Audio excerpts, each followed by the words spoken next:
The crystal chandeliers of Le Bernardin cast fractured light across white tablecloths, each surface gleaming with the kind of polish that came from armies of staff paid to make wealth look effortless. Marcus Riley sat at a corner table, his daughter Emma beside him, both acutely aware they didn't belong in this temple of Manhattan excess. The borrowed dress shirt from his brother Dan pulled tight across Marcus's shoulders, the collar digging into his neck with every breath. His hands, calloused from 12 years of gripping steel and concrete, looked wrong against the pristine linen napkin folded beside his plate. Emma's wide eyes tracked the movement of servers gliding between tables, their steps choreographed to avoid disrupting the murmured conversations of people who measured success in square footage and quarterly returns. At 8 years old, she possessed a curiosity about the world that sometimes made Marcus's chest ache with pride and terror in equal measure. Her small fingers worried the napkin on her lap, folded into an elaborate swan shape, by a server who'd barely concealed his surprise when Marcus and Emma had been seated among the investment bankers and corporate executives.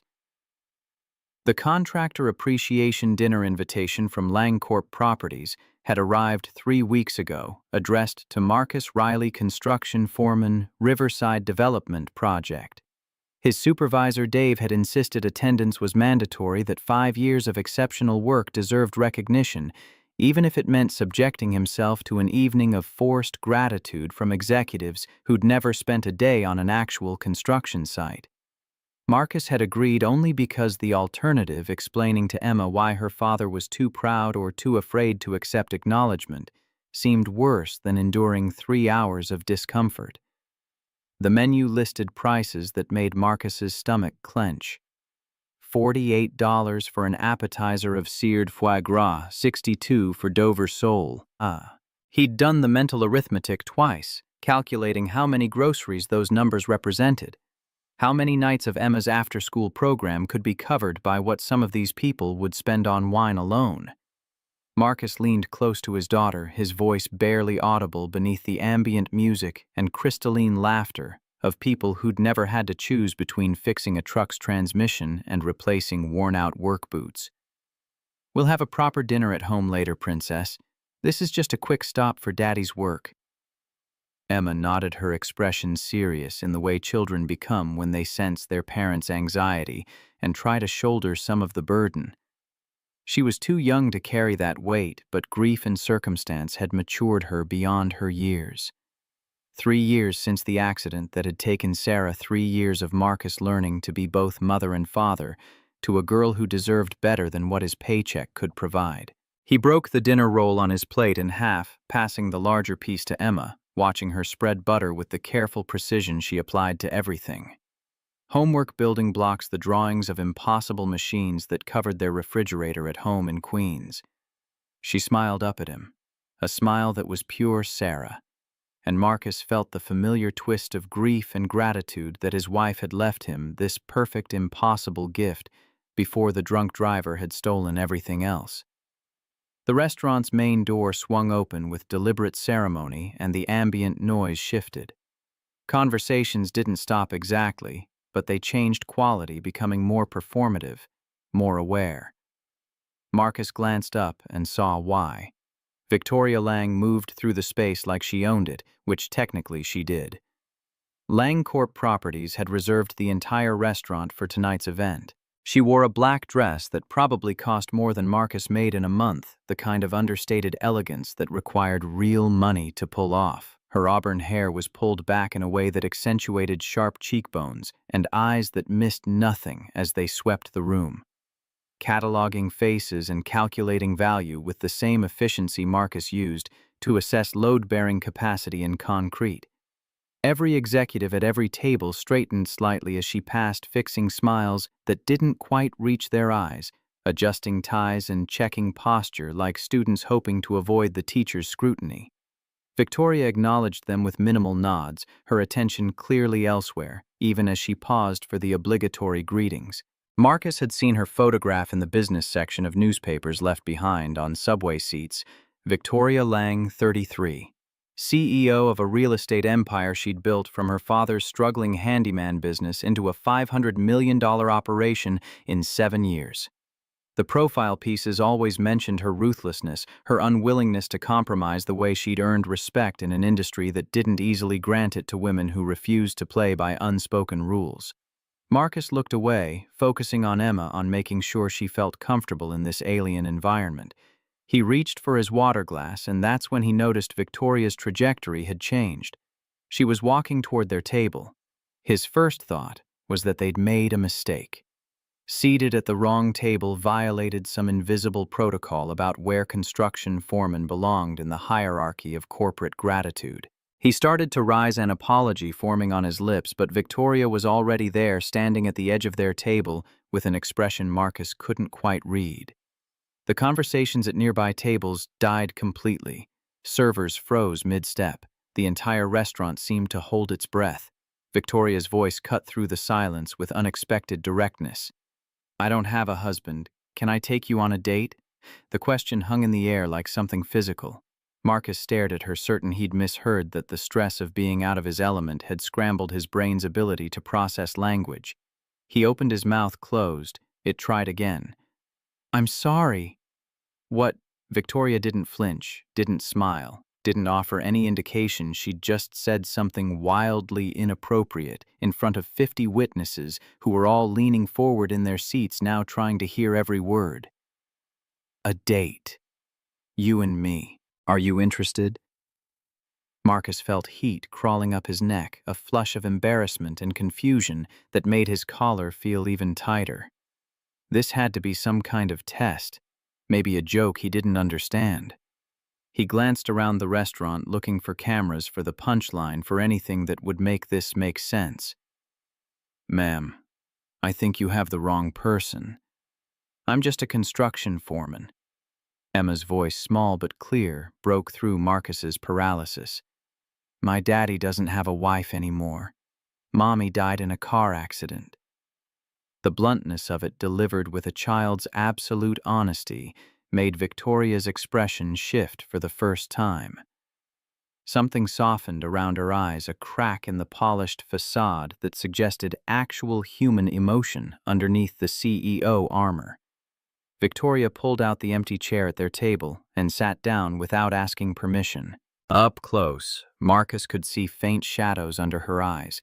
That makeup couldn't quite hide, the kind that came from too many late nights and not enough of whatever passed for rest when your brain never fully disengaged from work.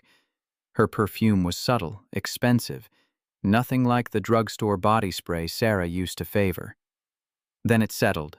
"I'm Victoria. What's your name?" Marcus's mouth moved on autopilot, his Midwestern upbringing kicking in even as his brain struggled to catch up. Marcus Riley, this is my daughter, Emma." Victoria turned her attention to Emma with the same focused intensity she'd directed at Marcus, and he watched his daughter respond to it the way she always did when adults actually listened instead of just performing interest. "What are you interested in, Emma?" "I like building things, like my daddy." For the first time, Victoria's mouth curved into something approaching a smile, small but genuine. "I build things too, but I use paperwork instead of hammers." Emma considered this with the seriousness she brought to all new information. "That sounds boring. Daddy's way is better." A laugh escaped Victoria before she could stop it, startling her as much as anyone listening. Around them, the restaurant remained frozen, every ear tuned to this bizarre tableau. Marcus could see Tony from his crew 3 tables over, phone already out, probably live tweeting this moment to every construction worker in the tri-state area. Victoria leaned forward slightly, addressing Marcus again with that same unnerving directness. "Mr. Riley, I've spent 7 years attending dinners like this. Everyone says exactly what they think I want to hear. It's exhausting." Marcus found his voice, though it came out more defensive than he intended. "So, why me?" "Because when I walked in, everyone stood up straighter, fixed their ties, practiced their smiles. Except you. You were focused entirely on making sure your daughter felt comfortable. That's real. I want real." The honesty of it disarmed Marcus more than the initial proposition had. He could hear the exhaustion underneath her words, the weight of constantly performing for an audience that only cared about what she could do for them. He understood that kind of tired, the bone-deep weariness that came from being perpetually on guard, perpetually responsible, perpetually alone. "With all due respect, Ms. Lang, you don't know anything about me. I know you're the foreman on the Riverside project. My team says you're the only one who pushes back when safety is compromised. I know you've worked 6-day weeks for the past month to stay on schedule. I know your crew respects you." Marcus felt something shift in his chest, a combination of pride and suspicion. She'd researched him, actually took the time to learn who he was before approaching their table. That changed the calculation somehow, made this feel less like impulse and more like strategy, though he couldn't figure out what game was being played. "You researched me. I pay attention." Victoria reached into the small clutch she carried, producing a business card that she placed beside Marcus's untouched bread plate. The action was smooth, practiced, the kind of thing she probably did 100 times a week at events exactly like this one. "My direct number is on the back. Call me if you're brave enough." She stood with the same fluid grace she'd displayed sitting down, turning to leave without waiting for a response. Marcus watched her rejoin her circle of executives across the room, watched the way they immediately clustered around her questions and speculation barely contained behind professional smiles. Victoria didn't look back, but something in her posture suggested she was intensely aware of Marcus's gaze following her retreat. Emma tugged at his sleeve, her voice pitched low but urgent. "Daddy, is she gonna be your girlfriend?" Marcus had no answer. He stared at the business card, embossed letters catching the light, Victoria Lang, CEO, Lang Corp Properties. He flipped it over and saw a phone number written in neat script, the kind of penmanship that suggested Catholic school and discipline. The rest of the dinner passed in a blur. Marcus barely tasted the food when it arrived, barely registered the speeches from various executives thanking contractors for their dedication and hard work. All he could think about was the card burning a hole in his jacket pocket and the impossible question of what the hell had just happened. When the event finally ended and Marcus carried a sleepy Emma to his decade-old Ford F-150 in the parking garage, his phone was already buzzing with texts from his crew. Tony had indeed captured the whole interaction on video, and it was apparently making the rounds on LinkedIn with speed that suggested people had nothing better to do on a Friday night than speculate about their CEO's love life. Emma buckled herself into the back seat, her eyes already closing, exhausted by the late hour and the strange energy of the evening. Marcus sat in the driver's seat, key in the ignition, not starting the engine. He pulled out Victoria's card again, studying it in the dim light of the parking garage. Emma's drowsy voice drifted from the back. "She was nice, Daddy, not fancy acting like she looks." Marcus met his daughter's eyes in the rearview mirror, saw the hope there that scared him more than Victoria's proposition had. Emma wanted him to be happy, wanted him to have someone. At 8 years old, she was trying to take care of him, and that realization made Marcus's throat tight. "Yeah, kiddo. She was nice. Are we gonna see her again?" Marcus started the engine, pulling out of the garage into the Manhattan night, heading toward the Queensboro Bridge and home and the life they'd built from the wreckage of Sarah's death. "I don't know, sweetheart. I honestly don't know." The card stayed in his jacket pocket. 3 days later, Marcus stood in the temporary office at the Riverside construction site, staring at the same card, now sitting on the cluttered desk beside blueprints and safety reports. The jacket hung on the back of his chair, but the card had migrated here, following him like a question he couldn't answer. Outside, the sounds of construction filled the air, pneumatic drills, the beep of reversing trucks, men shouting instructions over the constant industrial symphony. Marcus had been working this site for 8 months, overseeing the structural phase of what would eventually become a mixed-use development overlooking the East River. Luxury condos on the upper floors, commercial space below, the kind of project that represented New York's endless appetite for reimagining itself in glass and steel. Tony appeared in the doorway, hard hat pushed back on his head, grinning with the kind of malicious glee that came from having dirt on a friend. Yo, Marcus saw you on LinkedIn. Sitting with the big boss lady at that fancy dinner. What's up with that? Marcus didn't look up from the beam specifications he was reviewing. Company event. Nothing special. Come on, man. Everyone's talking about it. She didn't just sit with you, she hunted you down in front of everybody. That's not nothing special. Drop it, Tony. The edge in Marcus's voice made Tony raise his hands in mock surrender, but the grin didn't fade. He'd known Marcus for 6 years, worked alongside him on 4 different projects, and knew exactly how far he could push. All I'm saying is you could do worse than a billionaire CEO. Emma would never have to worry about college tuition. I said drop it. Tony left, but the damage was done. The question was out there now, circulating through the crew, like the business card had circulated through LinkedIn. Marcus Riley, 35-year-old foreman, who'd barely finished his associate degree before Sarah got pregnant, who drove a truck with 180,000 miles and ate lunch out of a cooler, being pursued by a woman who'd been profiled in Forbes. The internal phone on his desk rang. Dave, his supervisor. Marcus, my office. We need to talk. Dave's office was a step up from Marcus's actual walls instead of temporary partitions, a door that closed a window overlooking the skeletal framework of what would become luxury living spaces. Dave was 45, built like a brick with a personality to match, and had been in construction since he was 16. He gestured for Marcus to sit. That was quite a show Friday night. Marcus kept his expression neutral. Did I do something wrong? Opposite. I got a call from LangCorp's VP this morning. They want you on the next executive project review meeting. Why, I'm just a foreman. Dave leaned back in his chair, studying Marcus with an expression somewhere between amusement and concern. They specifically requested you. Said Ms. Lang wants ground-level perspective. The implication hung in the air. Marcus felt his jaw tighten. This is because of that dinner. I don't know what it's because of, man, but be careful. People notice when the boss takes interest. Some of them are already saying you're getting special treatment. I haven't done anything. Doesn't matter. Perception is reality in this business. Just watch your back. Marcus left Dave's office feeling like the walls were closing in.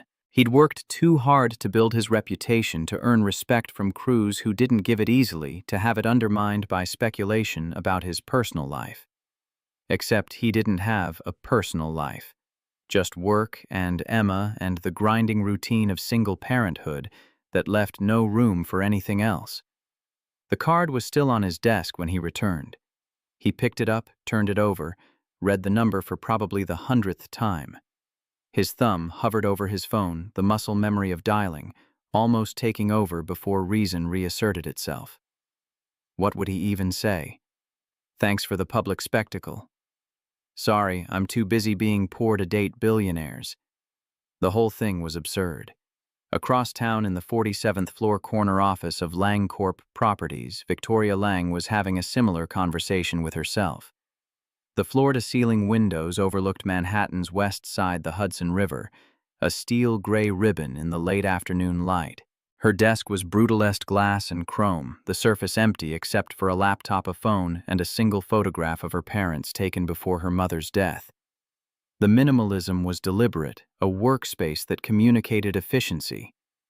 Focus. Nothing extraneous. Her assistant's voice came through the intercom. Ms. Lang, the quarterly review meeting starts in 10 minutes. Victoria acknowledged without looking up from the financial projections on her screen. Revenue was up 14% year over year, the Riverside project tracking ahead of schedule, 3 new developments in negotiation. By every metric that mattered, LangCorp was thriving. She'd built this, transformed her father's struggling handyman operation into an empire through sheer force of will and an ability to see potential where others saw only risk. And yet, the thought wouldn't leave her alone. Marcus Riley. 35 construction foreman, widower, father. She'd spent the entire weekend reviewing his employment file, reading supervisor reports, watching the way he interacted with his crew on the security footage from the Riverside site. He was exactly what his team said. Competent, honest, unwilling to cut corners, even when it would be easier. The kind of person you could build something on. The kind of person who probably thought she was insane for approaching him at a company dinner. Her phone sat silent on the desk. No call, no text, nothing. 3 days of silence that felt louder than any rejection. Victoria told herself it didn't matter that it had been an impulse born of exhaustion and too much wine, that she had better things to focus on than a construction foreman who was smart enough to stay in his lane. The lie tasted bitter. The quarterly review meeting was exactly like every other quarterly review meeting. 12 executives around a conference table, PowerPoint presentations detailing progress and projections. Careful navigation of office politics disguised as strategic discussion. Victoria chaired from the head of the table, asking pointed questions that kept everyone sharp, noting who came prepared and who was coasting on last quarter's momentum. William Hargrove, her CFO, cleared his throat during a natural pause, his expression carefully neutral. Regarding the Riverside project timeline, I understand you've taken a personal interest in the construction team's morale. The room's temperature dropped 5 degrees.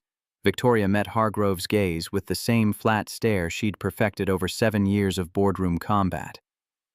I meet with contractors regularly. It's called due diligence. Of course. Though LinkedIn photos suggest this particular interaction was unusually hands-on. Several people shifted in their seats. Victoria could feel the speculation, the gossip that had apparently spread beyond construction crews into her own executive team. She let the silence stretch, watching Hargrove squirm before responding. My personal life is private unless it affects company performance, which it doesn't. Next agenda item. The meeting continued, but Victoria felt the weight of their attention, their judgment, their barely concealed curiosity about what game she was playing. They didn't understand, because she didn't understand. She'd built her entire adult life on rational decisions, calculated risks, strategic thinking that prioritized outcomes over emotion. And then she'd walked up to a stranger in a restaurant and propositioned him in front of 50 witnesses. The meeting ended. Victoria returned to her office, closed the door, and stood at the window, watching the city prepare for evening. Lights beginning to glow in buildings across the river. People flooding out of offices toward trains and buses, and lives that didn't revolve around quarterly projections and shareholder value. Her penthouse apartment was a 15-minute car ride away, 3,000 square feet of carefully curated emptiness waiting for her. She'd designed it herself, worked with architects to create exactly the space she wanted. Open, modern, flooded with light. It had been featured in Architectural Digest last year, praised for its bold minimalism and clever use of space. The article hadn't mentioned that Victoria ate most meals standing at the kitchen island, that she couldn't remember the last time someone other than her housekeeper had been inside, that the guest bedroom had never actually hosted a guest. She'd traded everything for this, the empire, the recognition, the power to shape skylines. And she'd told herself it was enough, that the loneliness was just the price of success, that eventually she'd figure out how to build a personal life with the same ruthless efficiency she brought to business. Then she'd seen Marcus Riley sitting in a restaurant completely focused on making his daughter comfortable, and something had cracked in the carefully constructed armor. Her phone buzzed. Elena Rodriguez, her COO, and the closest thing she had to a friend. Dinner tonight. You've been working too much. Victoria almost declined by reflex, then stopped herself. Elena was right. She was always right about these things. Someplace quiet. I don't want to talk about work. Deal. 7 o'clock. I'll pick the place. The restaurant Elena chose was a small Italian spot in the West Village, the kind of neighborhood joint where locals came for reliable food and nobody cared about impressing anyone. They sat at a corner table, bread and olive oil between them, and Elena studied Victoria with the directness that had made her invaluable in business and exhausting as a friend. You look terrible. Thank you. Very helpful. I mean it. When's the last time you slept more than 5 hours? Victoria couldn't remember. She shrugged. Comes with the territory. Does propositioning construction workers in public also come with the territory? Because that was a new one. Victoria's wine glass stopped halfway to her mouth. She should have known word would reach Elena Kio'u meant knowing everything that happened in the company, official or otherwise. It was a mistake. Temporary insanity. Too much stress. Was it? The question hung there, simple and impossible. Victoria set down her glass. I don't know what it was. I saw him with his daughter and something just happened, like watching someone actually living their life instead of performing it. Elena nodded slowly, her expression softening. You've been performing for a long time. 7 years of building this company. Longer if you count clawing my way through business school while everyone assumed I was only there because of affirmative action. And now you've built it. The empire exists. So what happens next? Victoria had no answer. She'd been so focused on the building, on proving herself, on achieving the success that would finally mean she'd escaped her father's shadow, that she'd never actually thought about what came after. The empire was supposed to be the end point, the thing that made everything else make sense. Instead, she'd looked up from her desk one day and realized she was 33 years old with no one to share any of it with. He hasn't called, Victoria heard herself say, then immediately regretted the admission. It sounded pathetic, like she was waiting by the phone for a boy who'd promised to call after prom. Elena's smile was gentle, knowing. Maybe he's scared. You're pretty intimidating.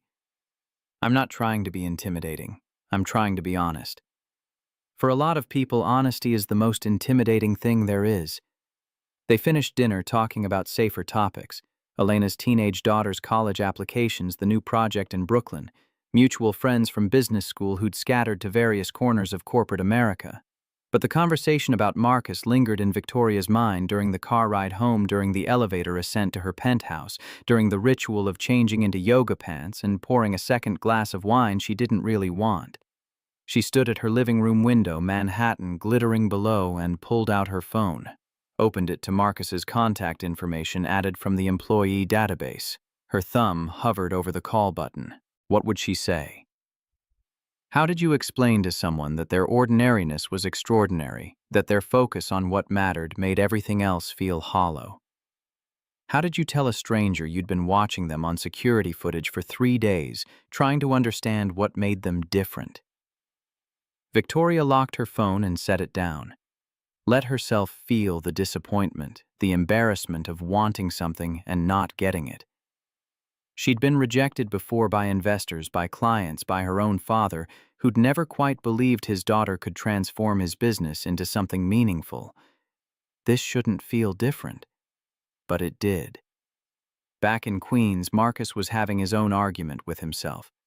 Emma was finally asleep after an hour of bedtime negotiations, her room decorated with the kind of organized chaos that came from a child whose interests ranged from dinosaurs to astronomy to engineering. Drawings covered every wall, most of them depicting impossible machines or fantastical buildings that defied physics. Sarah's influence was everywhere, in the bookshelf, full of science texts, in the telescope by the window, in the way Emma approached problems with methodical curiosity instead of frustration. Marcus stood in the doorway, watching his daughter sleep, feeling the familiar weight of responsibility and inadequacy. He was doing his best, but best wasn't the same as enough. Emma deserved a mother, deserved the kind of childhood where money wasn't a constant calculation, deserved parents who could give her the world instead of just making sure she had enough. The card was on his nightstand. He'd brought it home without really deciding to, and now it lived there, a constant reminder of the question he couldn't answer. Emma's voice, drowsy but insistent, drifted from her bed. "Daddy, did the pretty building lady call us yet?" Marcus turned, surprised she was still awake. "What? No, honey. And she won't." "Why not?" "She gave you her number." It's complicated, sweetheart. Emma sat up, her expression serious in the way that meant she was working through something important. But Daddy, you always tell me to be brave when I'm scared of something new. You said that's how I make friends. The words hit Marcus like a physical blow. She was right. He'd spent 3 years teaching Emma to face her fears, to try new things, to be brave even when the world felt scary and uncertain. And here he was, terrified of a phone call.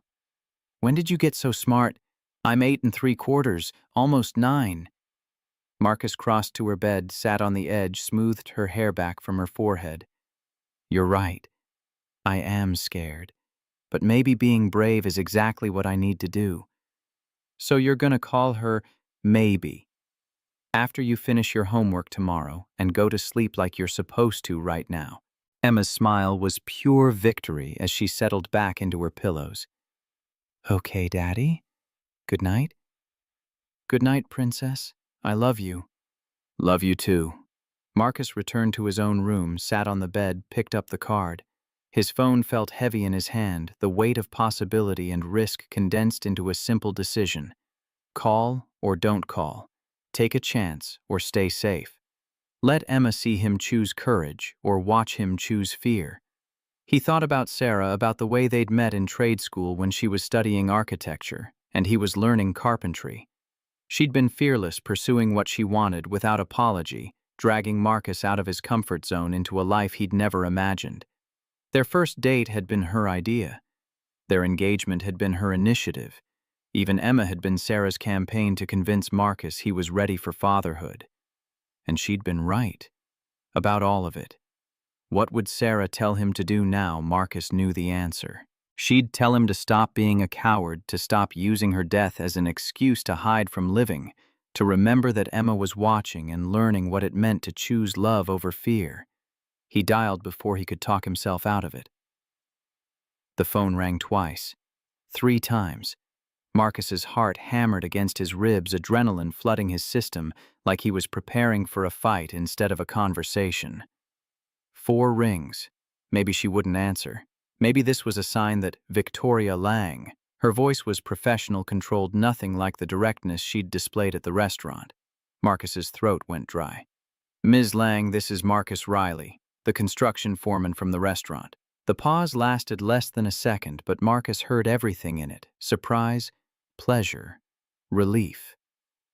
Marcus, I was beginning to think you'd decided against bravery.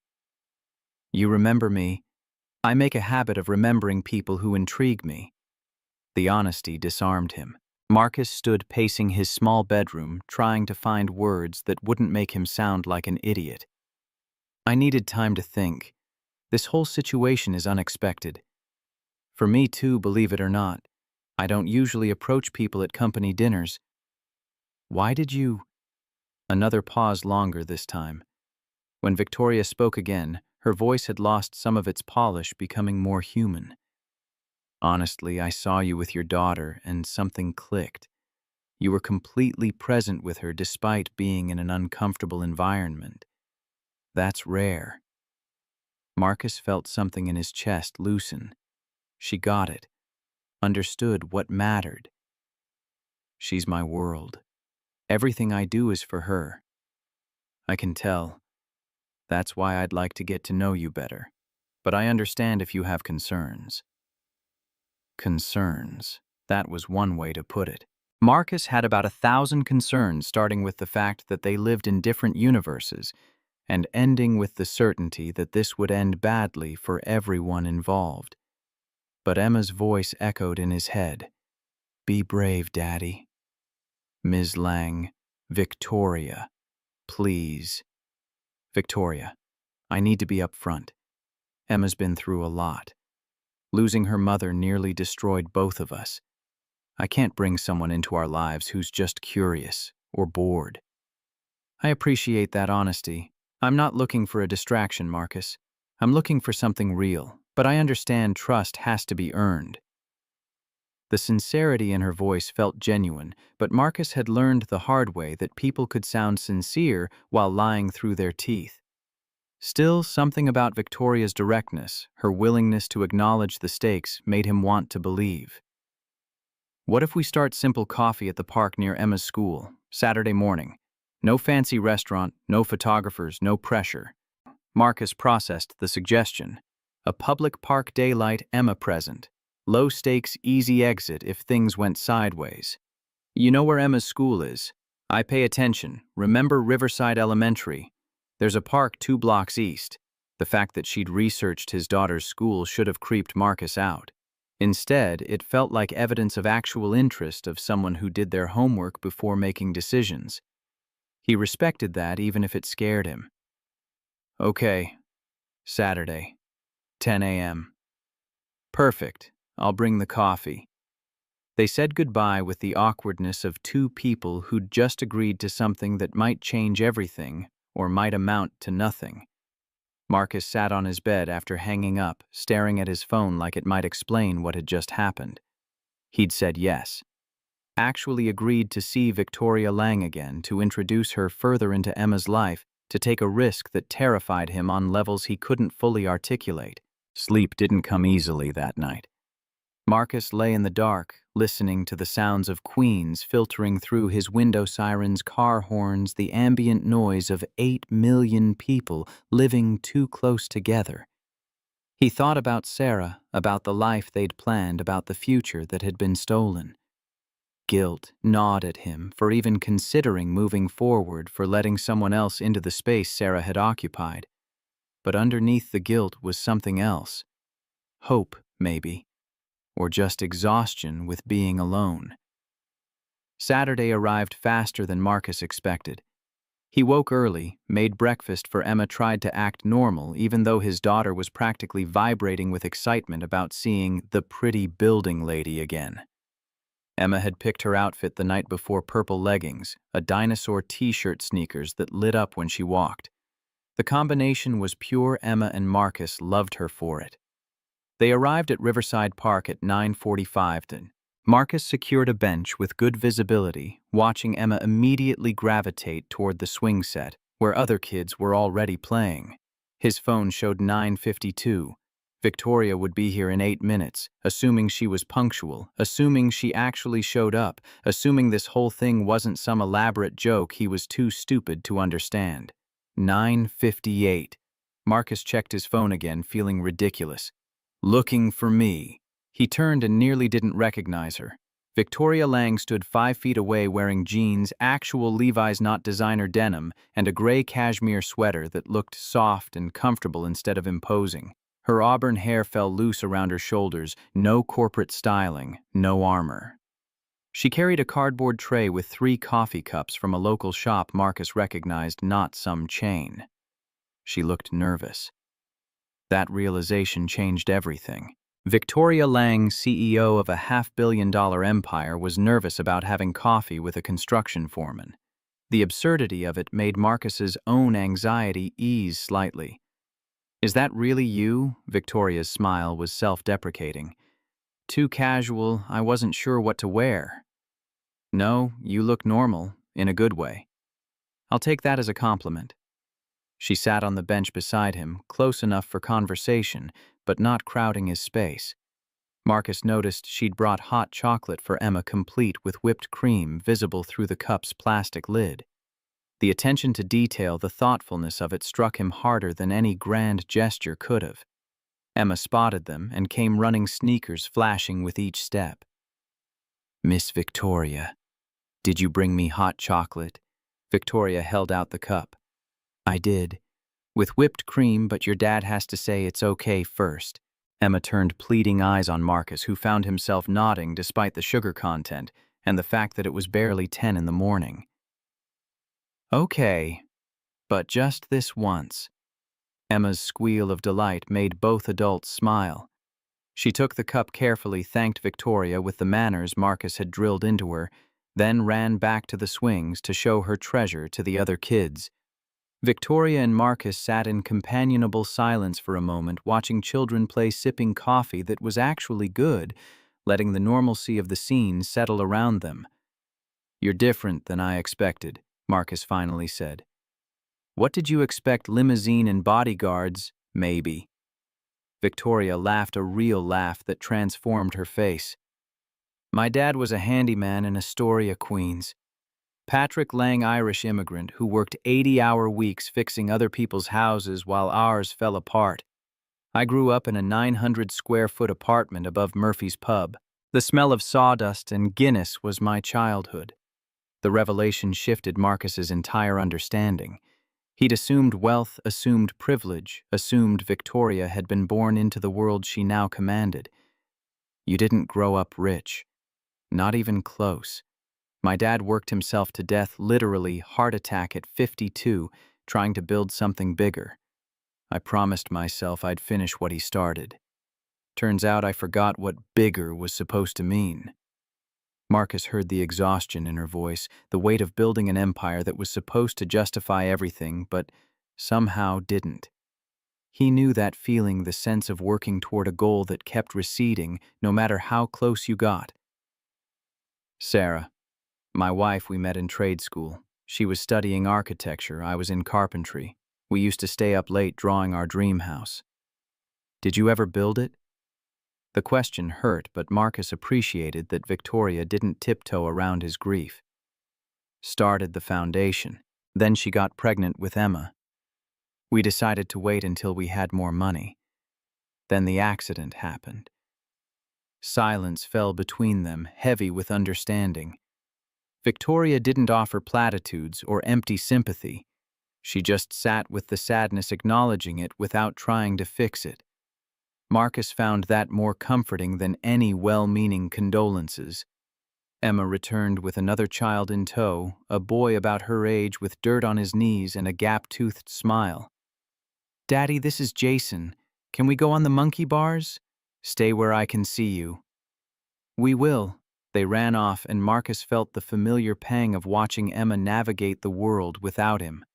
She was getting older, more independent, needing him less every day. That was healthy, natural, exactly what was supposed to happen. It still hurt. Victoria was watching him. "You're a really good father." The simplicity of the statement, delivered without agenda or flattery, made Marcus's throat tight. "I'm trying. Not always sure I'm succeeding." "The fact that you worry about it means you probably are." They talked for another hour, conversation flowing easier than Marcus would have thought possible between two people from such different worlds. Victoria asked about his work, and Marcus found himself explaining the satisfaction of seeing something built from nothing, of solving problems with his hands instead of spreadsheets. She listened with actual interest, asking follow-up questions that showed she understood the complexity of what he did. Marcus asked about LangCorp, and Victoria painted a picture of her business that went beyond quarterly reports and shareholder value.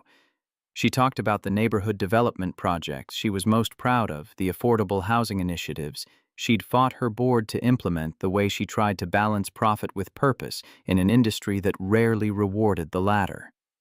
An ice cream truck's jingle interrupted their conversation. Emma appeared instantly drawn by the sound, like every kid in a 5-block radius. "Daddy, can I get ice cream?" Marcus checked his wallet, knowing exactly how many bills were inside. 3 singles and a 10 he needed for groceries later. He could spare the 3. Victoria was already standing. "My treat. I insist." Marcus's pride flared. "I can pay for my daughter." "I know you can, but let me." "Please." The please softened his resistance. Marcus nodded, watching Victoria walk with Emma to the truck, watching his daughter chatter excitedly about flavor choices. When Emma dropped her ice cream cone before taking a single lick, Marcus started to stand, calculating whether he could justify buying another, but Victoria was already kneeling beside Emma at eye level. "Accidents happen, sweetheart. But next time, use both hands. Okay, let's get you a new one. But you carry it this time." The gentle correction. The lack of coddling or overreaction impressed Marcus. Victoria wasn't trying to replace him or buy Emma's affection. She was just being present, being real. Teaching the same lessons Marcus would have taught. They stayed at the park until noon, until Emma's energy finally began to flag. and she climbed into Marcus's lap on the bench, sticky hands and all. Victoria gathered the empty cups preparing to leave, and Marcus found himself not wanting the morning to end. "I had a really nice time today." Victoria's smile was genuine. "Me too. Sophie loved it." "Emma." Her name is Emma. "Emma. I'm sorry." "It's okay. You'll remember." The confidence in his voice surprised Marcus. He would see her again. That was decided somehow without either of them explicitly agreeing to it. "Emma has a science fair next Thursday at Riverside Elementary.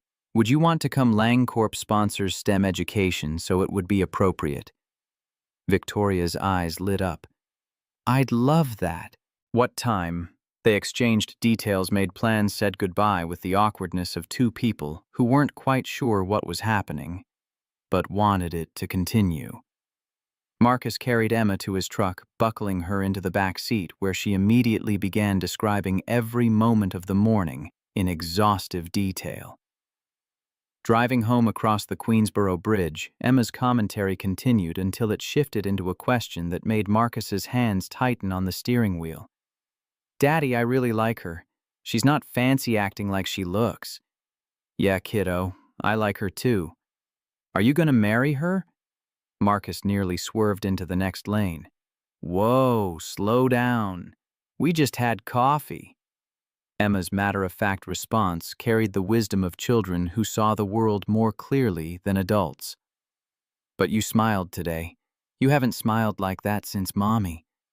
The observation hit Marcus like a fist to the chest. He'd been so focused on maintaining normalcy for Emma, on being strong and stable and present, that he hadn't realized how much of himself he'd lost in the process.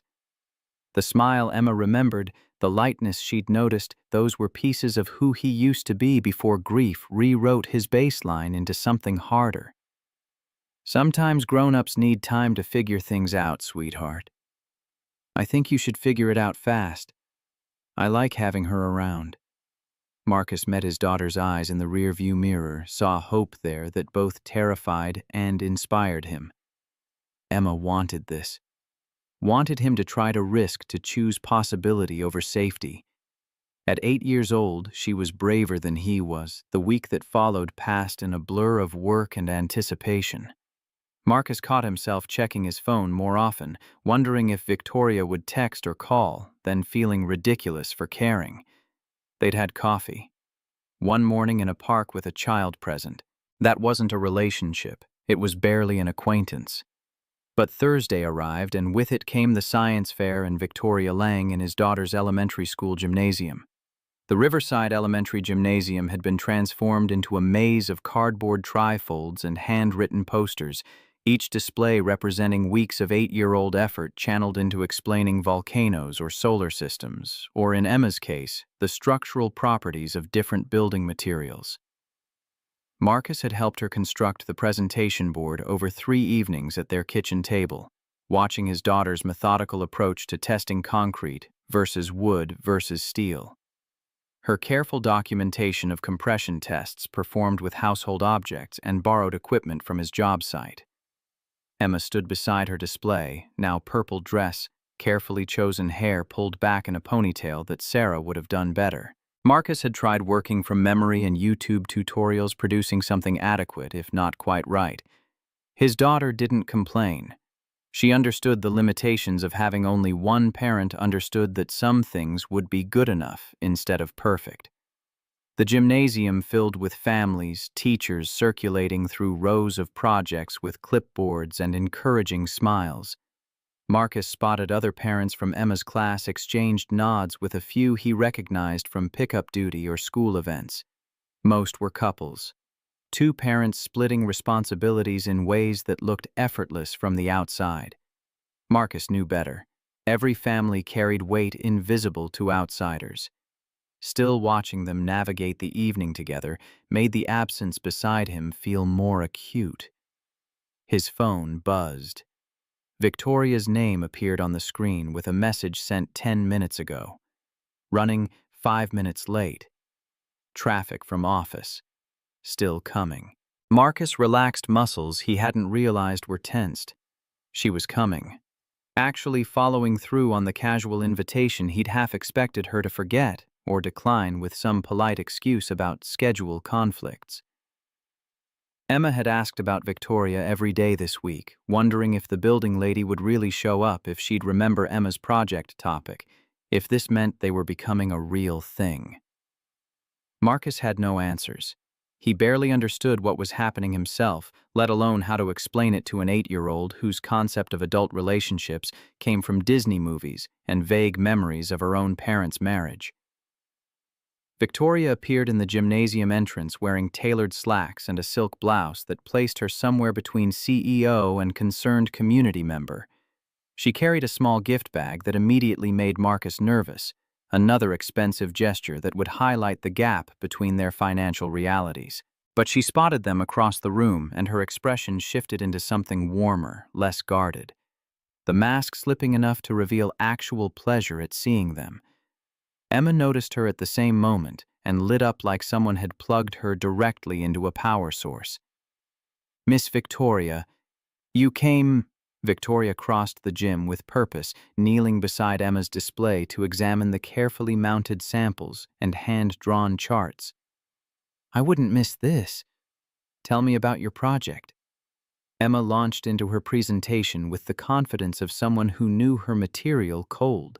She explained compression strength, talked about how her daddy had taught her about load-bearing capacity, demonstrated the difference between brittle and ductile failure using vocabulary that made other parents within earshot pause and listen. Victoria asked questions that showed she was actually paying attention, technical questions that made Emma think instead of just reciting memorized facts. Marcus watched the interaction and felt something dangerous taking root in his chest. Hope, maybe. Or the beginning of trust. Victoria wasn't performing interest for his benefit or trying to impress him through his daughter. She was genuinely engaged with an 8-year-old's science project, treating Emma like her ideas mattered. The moment shattered when George Parker appeared. Marcus's father-in-law materialized beside the display like a storm cloud taking human form, his weathered face set in lines that suggested he'd walked into the gymnasium specifically to find something wrong. George was 68, built like the career carpenter he'd been before retirement, forced him into a smaller life of woodworking projects and Monday morning coffee with other widowers who understood what it meant to outlive your spouse. He wore his weekend clothes, flannel shirt, work pants with sawdust still clinging to the cuffs, and carried the tension of a man preparing for confrontation. His eyes, locked on Victoria, cataloged her expensive clothes, and professional bearing, reached a conclusion that turned his expression harder. Marcus. Emma. Emma launched herself at her grandfather with uncomplicated affection, hugging him with sticky hands that left marks on his flannel. George's face softened immediately, the way it always did around his granddaughter, revealing the love underneath the perpetual gruffness. "Grandpa? This is Miss Victoria. She came to see my project." George's gaze shifted to Victoria. Cold assessment replacing warmth. "Is that so?" The words landed like ice. Victoria straightened from her crouch beside the display, extending a hand that George pointedly ignored. "Mr. Parker, it's nice to meet you. Emma talks about you constantly." George's grunt suggested he found that claim dubious. His attention swung to Marcus, heavy with unspoken accusation. "Didn't know we were expecting company tonight." Marcus felt his jaw tighten, recognizing the tone George used when he thought Marcus was making a mistake. They'd had this conversation before, usually about Emma's bedtime or dietary choices, or any of the 1,000 parenting decisions that George questioned, despite never having raised a daughter himself. Sarah had been his only child, and her death had given George proprietary feelings about how Emma should be raised. Victoria's a friend. She wanted to see Emma's project. Friend. The skepticism in that single word made Marcus's temper flare. He was 35 years old, not a teenager bringing home someone inappropriate. George had no right to interrogate his choices, no authority to approve or disapprove of who Marcus spent time with. Before he could respond, Victoria stepped in with the same direct honesty she'd displayed at the restaurant. "Mr. Parker, I understand this is unexpected. If I were you, I'd be skeptical too, a stranger showing up in my granddaughter's life without warning." George's eyebrows rose clearly, not expecting to be addressed so bluntly. "You're damn right I'm skeptical. You're Victoria Lang. I looked you up. Worth $500 million running a real estate empire. What exactly do you want with a construction foreman?" The question hung in the gymnasium air, drawing attention from nearby families who'd stopped pretending not to listen. Emma looked between the adults with growing distress, sensing the tension without fully understanding its source. Victoria met George's hostile stare without flinching. "I want to get to know Marcus and Emma. Not because I need a project or because I'm bored, because for the first time in 7 years I met someone who's real instead of performing. That matters to me." Real, that's a nice word. What happens when real stops being interesting, when you remember you've got a penthouse and a company to run and better things to do than slumming with people who work for a living? Marcus grabbed George's arm, his voice low and furious. "That's enough. You don't get to talk to her like that." "Don't I? Someone needs to protect Emma from getting attached to something that won't last." "Emma's not your daughter. She's mine. I decide what's good for her." The words came out harder than Marcus intended, years of accumulated frustration boiling over in the middle of his daughter's science fair. George's face darkened, hurt flashing across his features before pride slammed it back behind anger. "Your daughter, right. Hope you remember that when this whole thing falls apart." George turned and walked away, shoulders rigid with offense. Emma's eyes filled with tears, confusion, and distress warring on her face. Marcus knelt beside her, trying to salvage the evening. "Hey, it's okay. Grandpa's just worried about us. He'll be fine." But he was mean to Miss Victoria. Victoria crouched on Emma's other side, her voice gentle. "Your grandpa loves you very much. Sometimes people who love us get protective even when they don't need to be. It's not mean, it's caring in a grumpy package." The explanation made Emma giggle despite her tears.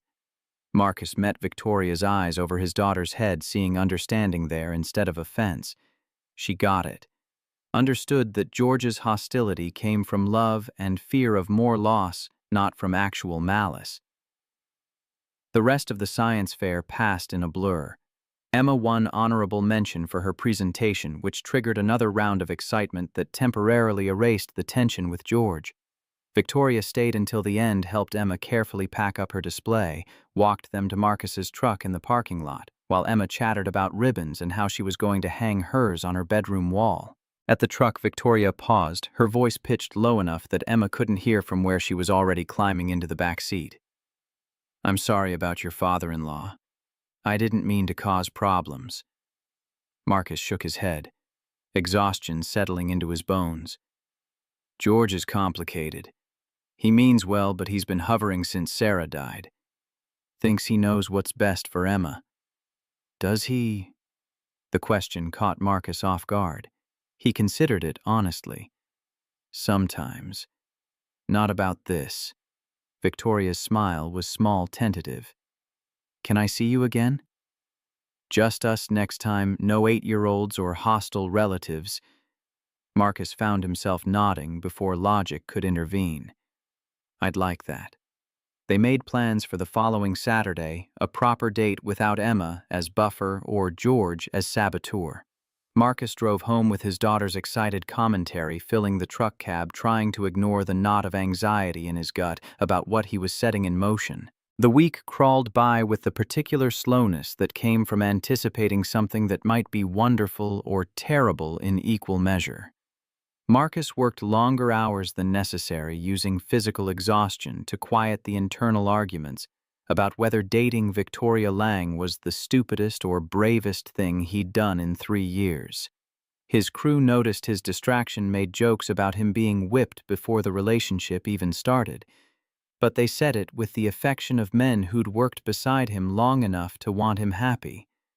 George called twice. Marcus let both calls go to voicemail, not ready to navigate that particular minefield.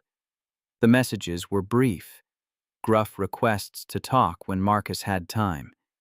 But underneath the words was an apology George would never actually voice. That was how they operated. Fight, cool off, pretend it never happened. Move forward with the unspoken understanding that love persisted, despite conflict. Saturday arrived and Marcus found himself standing in front of his closet like a teenager preparing for prom. Everything he owned fell into two categories: work clothes covered in construction dust and casual clothes that had seen better days. He settled on jeans without holes and a button-down shirt that Emma declared made him look handsome, which was probably code for presentable.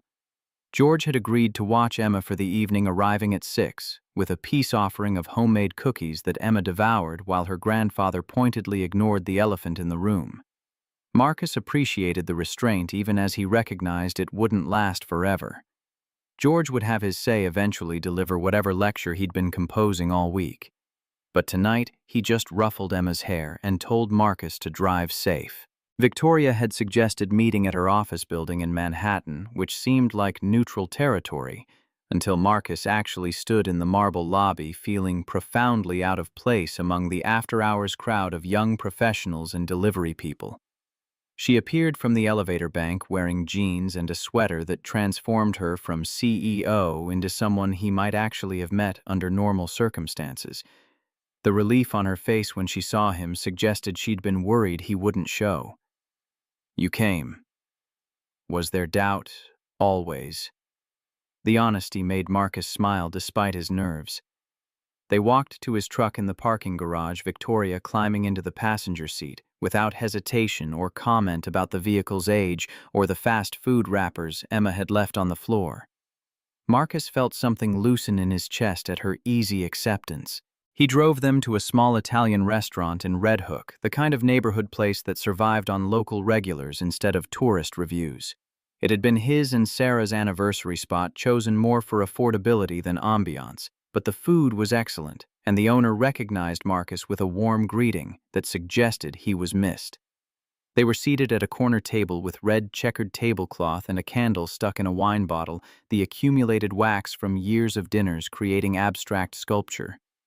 Victoria studied the menu with the same focus she probably brought to quarterly reports, then set it aside. "This place is perfect. It's not fancy. I don't need fancy. I need real." Remember, the callback to her confrontation with George made Marcus relax further. She wasn't offended by simplicity, wasn't performing interest in his world while secretly calculating exit strategies.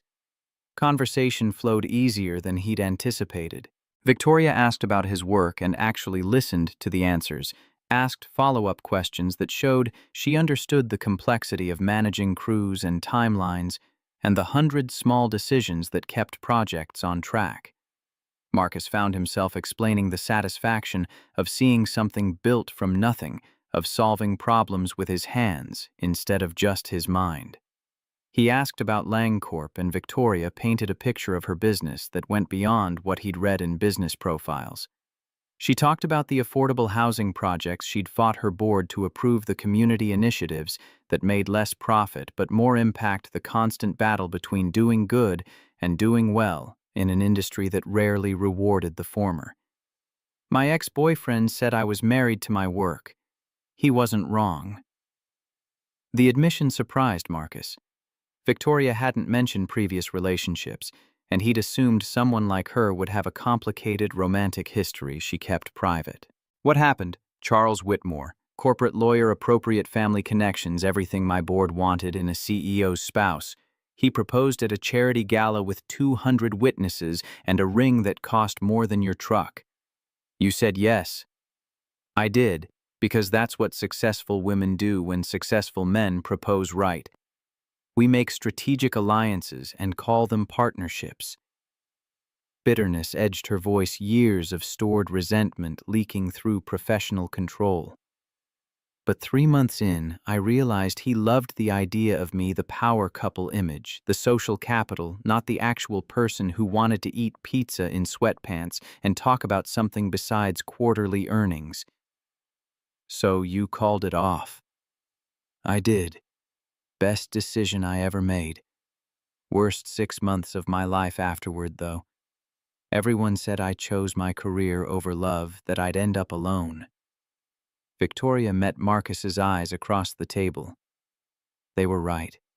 I have been alone. Until maybe now. The vulnerability in that statement made Marcus's throat tight. She was taking the same risk he was, choosing possibility over safety, admitting to loneliness instead of pretending independence was the same as fulfillment. After Sarah died, I convinced myself I'd never feel this way again. That it was one time only, you know. You get one great love, and when it's gone, that's it. And now I'm terrified, because I do feel this way.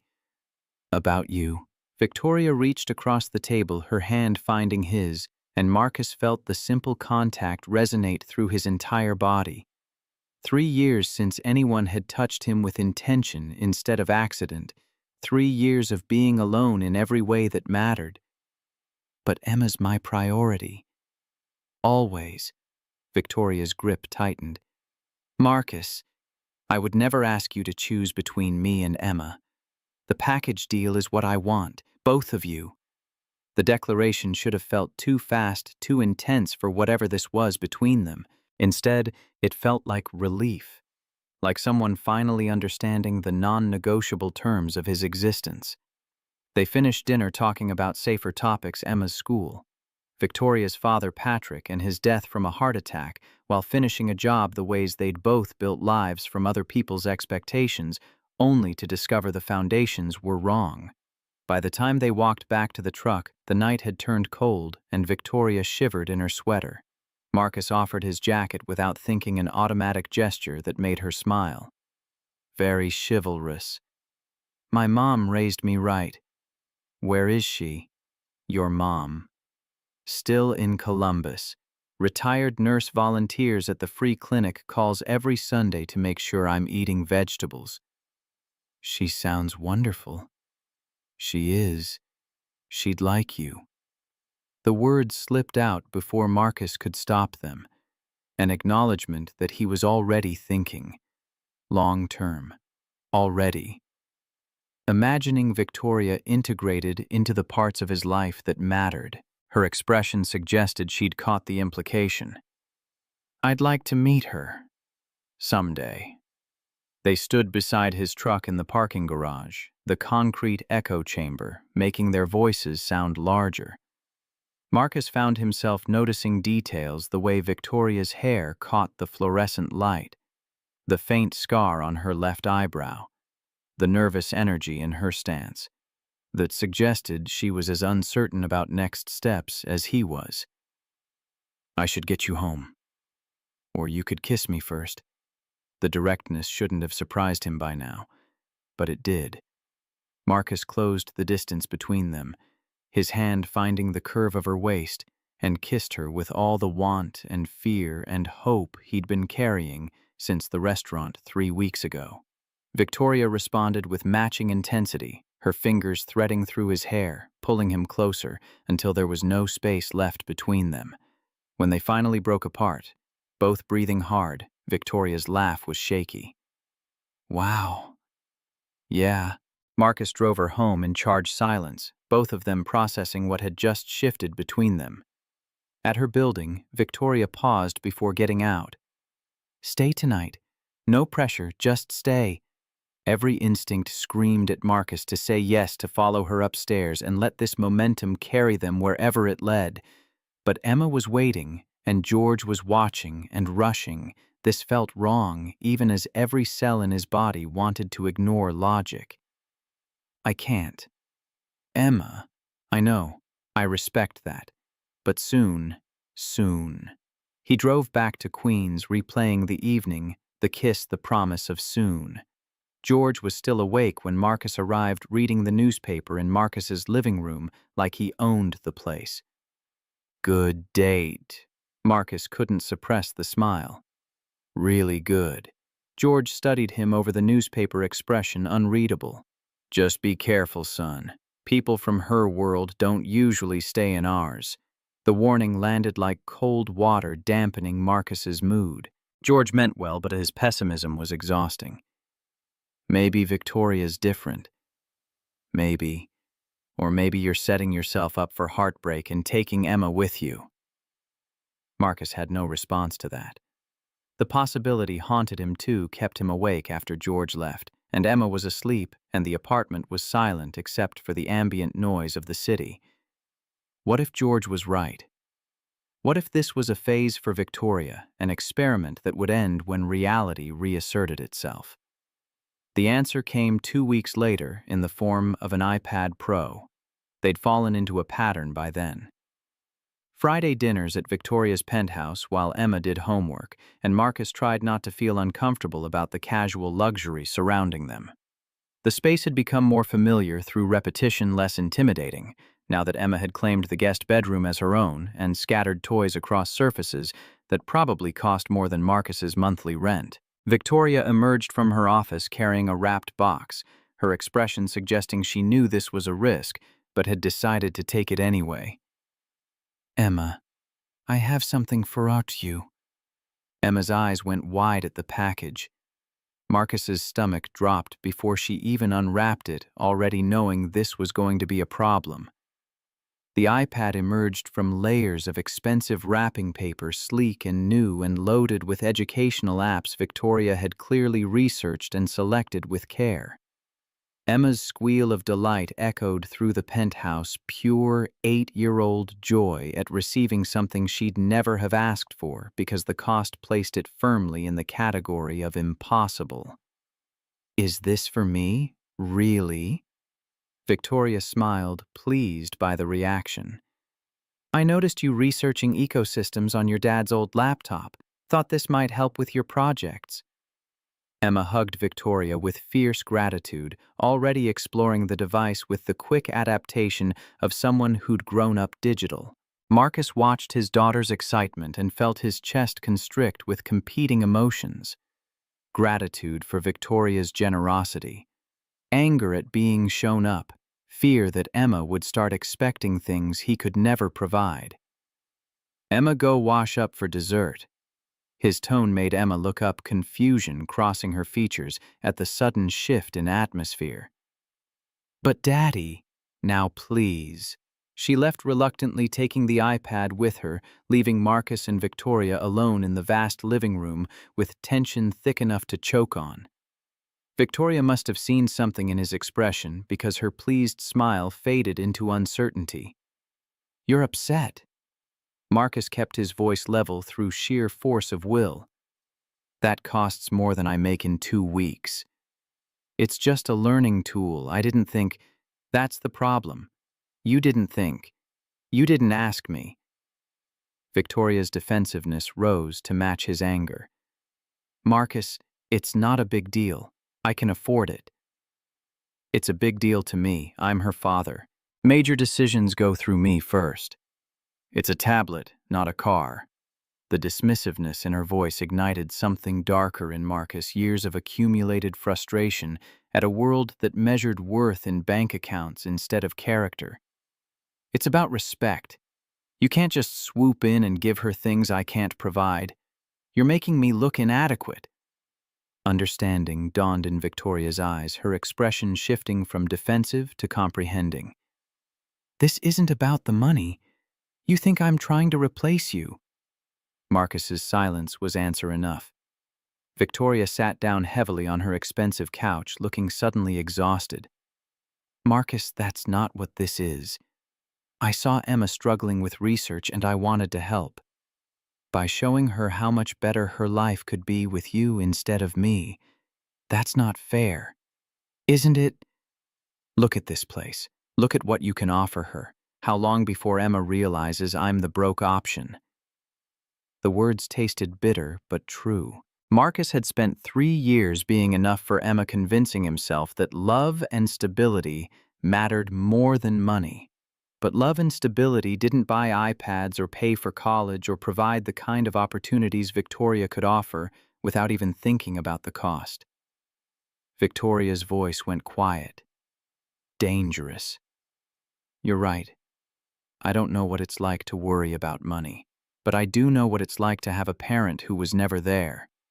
My dad worked so much I barely saw him. He gave me things instead of time. You give Emma time. That's worth infinitely more. The comparison landed, but didn't erase Marcus's anger. He was being unreasonable, and he knew it, letting insecurity poison what should have been a generous gesture.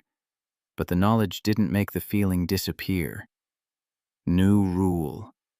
Big purchases or decisions about Emma we discuss first. Both of us. Victoria nodded, accepting the boundary, even though it clearly chafed against her instinct to solve problems by throwing money at them. Agreed. I'm sorry, I should have asked. The iPad can stay, but Emma has to earn screen time. Chores, homework, behavior. That's fair.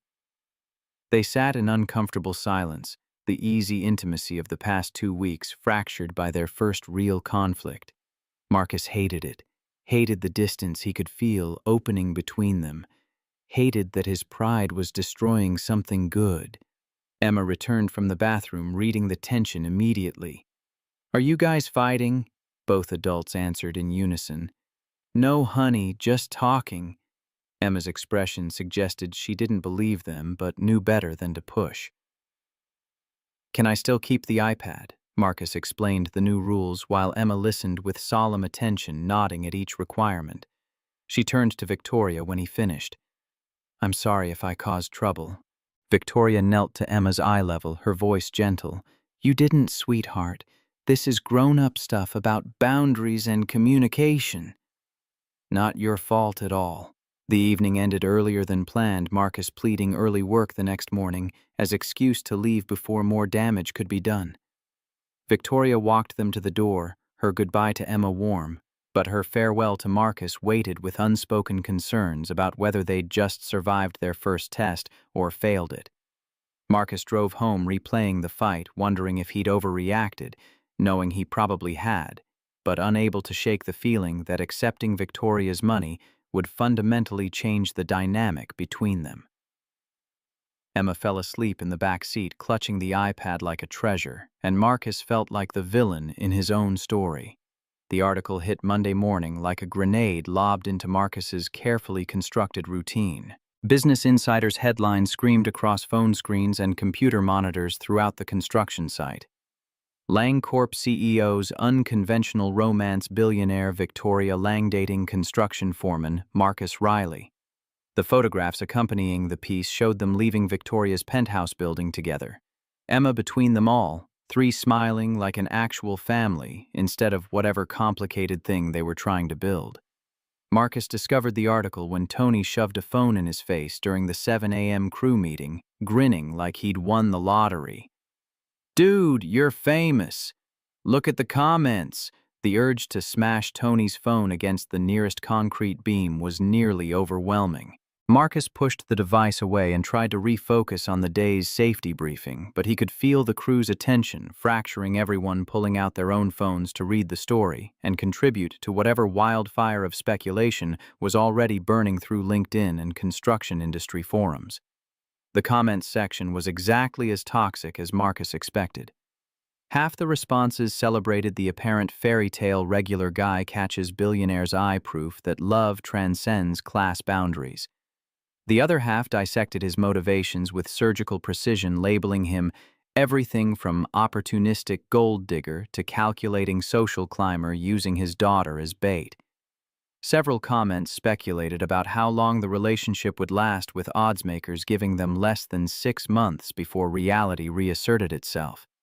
And Victoria remembered she could do better. Dave pulled Marcus aside after the meeting, his expression somewhere between concerned and exasperated. "We need to talk. My office. Now." The temporary trailer that served as site headquarters felt smaller than usual, with Dave's bulk taking up most of the available oxygen. He gestured at his computer screen where the same article glowed like an accusation. "This is a problem." Marcus's jaw tightened. My personal life isn't company business. It is when the company is Lang Corp and you're dating the CEO. Jenkins filed a complaint this morning saying you're getting preferential treatment. The accusation landed like a physical blow. Marcus had worked with Larry Jenkins for 3 years, trusted him to handle delicate electrical installations covered for him when personal problems made him late. Now Jenkins was using Marcus's relationship to explain away his own mediocrity. That's bullshit. My work speaks for itself. I know that, you know that, but perception matters, Marcus. People see you with Victoria Lang and they assume angles. They wonder if your safety recommendations carry more weight because you're sleeping with the boss. The crudeness of it made Marcus's fists clench. Dave noticed and raised both hands in placating surrender. I'm not saying it's true. I'm saying it's what people think. And because of that, I'm reassigning you from the executive review panel. Marcus felt the world tilt sideways. The executive review panel was the next step in his career trajectory, the platform that would prove he belonged in project management discussions instead of just implementation. Being removed wasn't just a setback, it was a public statement that his relationship had compromised his professional credibility. You're punishing me for dating someone. I'm protecting you from accusations of conflict of interest. There's a difference. Is there? Because from where I'm standing, it looks like I'm being penalized while Victoria gets to run her company without consequences. Dave's expression hardened. Victoria Lang is CEO of a $500 million operation. You're a foreman on one of her projects. The power dynamic isn't equal, and pretending otherwise is naive. The brutal honesty stung because it was true. Marcus left Dave's office feeling like he'd been stripped of something essential, his professional identity reduced to footnote in Victoria's story. The crew gave him space the rest of the day, their earlier teasing replaced by awkward distance that felt worse than mockery. Across Manhattan in Lang Corp's glass tower, Victoria was fighting her own battle. The emergency board meeting had been called for 10 a.m., ostensibly to discuss quarterly projections, but actually to address the elephant now publicly documented across business media. 12 executives sat around the conference table, their expressions ranging from concerned to openly hostile. William Hargrove, the CFO who'd been angling for more control since Victoria's father died, led the attack. We need to discuss the perception issues created by your personal choices. Victoria met his gaze without flinching, her voice controlled despite the anger building behind her sternum. My relationship with Marcus Riley is private. Was private, past tense. The Business Insider article has been shared 40,000 times. Investors are asking questions. Board member Patricia Chen cleared her throat, her tone more diplomatic than Hargrove's but no less pointed. Victoria, we're not questioning your right to a personal life. We're concerned about how this relationship affects Lang Corp's image and our professional operations. How does it affect our operations? Our stock price is up 6% this quarter. Every project is on schedule. Revenue exceeds projections. Hargrove leaned forward, playing his ace card. Dawson Capital is threatening to withdraw their $50 million investment in Riverside. They cite concerns about leadership focus and appropriate professional boundaries. The room went silent. Dawson Capital's investment was the cornerstone of Lang Corp's largest current development, the project that would either establish them as major players in luxury residential or expose them as overextended. Losing that funding would mean delays, layoffs, possibly killing the project entirely. Victoria forced herself to breathe, to think instead of react. Hargrove was using this moment to consolidate power, to undermine her authority by framing her personal life as professional liability. The board members watching this play out would decide based not on merit but on fear. Fear of losing money, fear of bad publicity, fear of a female CEO who refused to sacrifice everything for shareholder value. What exactly are you suggesting? Hargrove's smile didn't reach his eyes. I'm suggesting you decide what's more important. The company you've built, or this distraction. The word distraction made Victoria's vision narrow to a pinpoint of rage. Marcus wasn't a distraction. Emma wasn't a phase. They were the first real thing she'd found in 7 years of building an empire that suddenly felt hollow without someone to share it with. I need time to consider this. You have 48 hours. Dawson wants an answer by Wednesday. Victoria walked out of the boardroom maintaining the composure that had carried her through hostile negotiations and investor presentations, but inside she was screaming. Her corner office felt like a cage, the skyline view a reminder of everything she'd sacrificed to get here. She'd missed her mother's final months building this company. She'd buried her father without taking time to grieve because deals didn't wait for personal tragedy. She'd destroyed relationships and friendships and any semblance of work-life balance in service of proving that Patrick Lang's daughter could transform his struggling business into something that mattered. And now the board was telling her it still wasn't enough. That success required total devotion. That wanting a life beyond quarterly earnings was weakness, that choosing love was incompatible with leadership. Victoria's phone buzzed with a text from Elena Rodriguez, her COO and closest ally. That was brutal. You okay? The concern loosened something in Victoria's chest. She typed back a response, no, but I will be. Elena's reply came immediately. Whatever you decide, I support you. But don't let them bully you into choosing between the company and your life. That's a false choice. Victoria wanted to believe that, but sitting in her office watching the stock ticker and reading investor speculation on financial news sites, the choice felt devastatingly real. Marcus spent the afternoon working with mechanical precision, channeling frustration into physical labor that left no room for thought. He inspected welds until his eyes burned, checked load calculations 3 times each, prowled the site like he could personally will it into perfection through sheer force of attention. The crew gave him wide berth, recognizing the signs of a man working through something he couldn't fix with tools. 5 o'clock arrived, and Marcus headed home through rush-hour traffic that matched his mood, gridlocked, hostile, going nowhere fast. Emma was at George's house for the afternoon, giving Marcus time to decompress before facing his daughter's inevitable questions about why people were talking about them online. At 8 years old, she didn't have social media accounts, but kids at school had parents who'd seen the article, and children absorbed information through osmosis, even when adults tried to shield them. His phone rang as he crossed the Queensboro Bridge.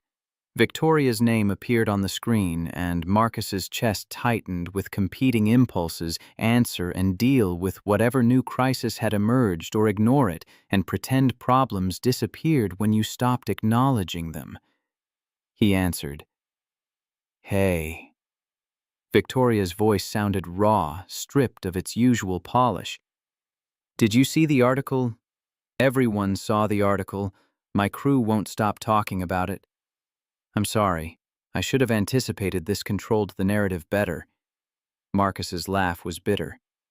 Control the narrative, Victoria. We're not a corporate strategy. We're just 2 people trying to figure out if this works. Silence stretched across the connection. When Victoria spoke again, her words came slowly, like each one required physical effort. My board wants me to end this. They're threatening to pull investor funding if I don't prove I'm focused on the company. The bottom dropped out of Marcus's stomach. Some part of him had been waiting for this moment since the restaurant, since the first impossible question that started everything. Waiting for reality to assert itself, for Victoria to realize that construction foremen from Queens didn't fit into corner offices and investor meetings. So that's it then. We had a good run. Marcus, I didn't say I was ending it. I said they want me to. What's the difference? You can't risk your company for me. That's insane. Why is it insane? The company will survive without Dawson Capital. We'll find other investors, restructure the project, figure it out. Marcus pulled into his building's parking lot and killed the engine, needing to focus entirely on this conversation instead of traffic. You'd really do that, jeopardize everything you've built. I didn't build this company to be a monument to loneliness. I built it because I thought success meant something. But success without anyone to share it with is just expensive isolation. The rawness in her voice made Marcus's throat tight.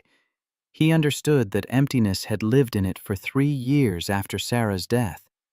The difference was he'd had Emma to anchor him, to give his days purpose beyond just surviving. Victoria had built an empire, but had no one waiting at home to make it mean anything. What do you want me to say? I want you to tell me we're worth fighting for. Or tell me I'm delusional and this whole thing was a mistake. Either answer is fine, but I need to know where you stand. Marcus closed his eyes, resting his forehead against the steering wheel. Every logical cell in his brain screamed that this was impossible, that the gap between their worlds was too wide, that he was setting himself and Emma up for heartbreak when the inevitable collapse came. But underneath the logic was something more fundamental, the certainty that he'd found something rare with Victoria, something worth protecting, even if it scared him. I got removed from the executive review panel today. My supervisor thinks the relationship creates conflict of interest. Victoria's sharp intake of breath was audible. Marcus, I'm so sorry. That's not fair. Fair or not, it's real. We can't pretend there aren't consequences to this. So what do we do? The question hung between them, heavy with implications. Marcus thought about Emma, about George's warnings, about the life he'd carefully constructed from the wreckage of loss. Letting Victoria in meant risking that stability, gambling that whatever they were building together would be strong enough to weather the judgment and speculation and very real professional costs. I don't know. I honestly don't know. They ended the call without resolution, both too raw to make decisions that required clear thinking. Marcus sat in his truck, watching lights come on in apartment windows as neighbors returned home from work, families gathering for dinner, normal lives proceeding with the ease of people who weren't trying to navigate impossible choices. His phone rang again. This time it was George. You coming to get Emma, or should I keep her for the night? Marcus checked the time, nearly 7. He'd been sitting in the parking lot for over an hour, paralyzed by indecision. I'll come get her. Give me 20 minutes. George's house in Brooklyn was the same one he'd raised Sarah, in a narrow 2-story that had seen better decades, but maintained the stubborn pride of structures built when craftsmanship mattered more than speed. Marcus found Emma in the kitchen helping her grandfather make spaghetti, both of them wearing matching aprons that Sarah had embroidered years ago. The domesticity of the scene made Marcus's chest ache. This was what normal looked like. Grandparent and grandchild simple dinner routines built on foundation of family history. Victoria's penthouse, with its minimalist elegance and jaw-dropping views, couldn't compete with the warmth of George's outdated kitchen. George sent Emma upstairs to wash her hands, then fixed Marcus with a stare that suggested he'd been waiting for this conversation. Saw the article. I figured. Your phone been ringing off the hook. Something like that. George pulled 2 beers from the refrigerator, handed one to Marcus, then leaned against the counter with the posture of a man settling in for a difficult discussion. I was hard on her. Victoria. At the science fair. The admission surprised Marcus. George didn't apologize, didn't admit fault easily. The fact that he was addressing it now suggested something had shifted in his thinking. You were protecting Emma. Was I, or was I protecting myself from having to watch you build a new life? The question landed like a gut punch. Marcus studied his father-in-law, seeing for the first time the fear underneath the hostility. George had lost his daughter 3 years ago. Now he was watching Marcus move forward, and that forward motion meant leaving Sarah further behind, meant George's connection to his granddaughter might weaken as new people entered the picture. George, you're Emma's grandfather. Nothing changes that. Everything changes that. You bring Victoria into Emma's life, she becomes mom. Where does that leave Sarah? Where does that leave me? Marcus set down his beer, choosing words carefully. Sarah will always be Emma's mother. No one replaces that. And you'll always be Grandpa George, the guy who teaches her woodworking and makes her favorite spaghetti. Victoria doesn't erase you, she adds to what we already have. George's expression suggested he wanted to believe that, but couldn't quite manage it. He pulled an envelope from his pocket, old and worn, and handed it to Marcus. Found this going through some of Sarah's things. Thought you should have it. Inside was a letter in Sarah's handwriting, dated 6 months before her death. Marcus recognized it immediately. She'd been writing letters to Emma, planning to give them to their daughter at major life milestones. This one was labeled, "For Daddy when you're ready." Marcus's hands shook as he unfolded the paper. Sarah's familiar script filled the page, her voice coming through so clearly it hurt.